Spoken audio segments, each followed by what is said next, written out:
بچوں جو اس چیپٹر کا آخری لانگ کویشچن ہے وہ دیکھ لیتے ہیں کہ کیا ہے. Describe the work of the following different poets and prose writers with reference to the languages.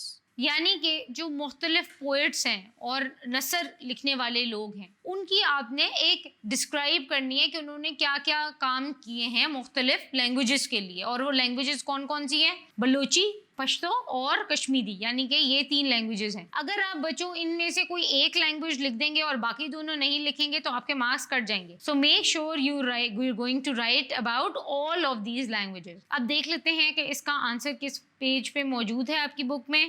Page number 114 115 اور 116 میں یہ موجود ہے. اور آپ لوگوں نے پراپرلی ایک ایک ہیڈنگ دے کے، یعنی کہ جب آپ بلوچی لینگویج کو ڈسکس کریں تو بلوچی ہیڈنگ آئے گی، جب آپ پشتو لینگویج کو ڈسکس کریں گے تو پشتو آئے گی، اور جب کشمیری لینگویج اور اس کے جو کنٹریبیوٹرز ہیں اس کے بارے میں لکھیں گے تو کشمیری اوپر ہیڈنگ آئے گی. اور اس طرح آپ یہ کویشچن حل کریں گے.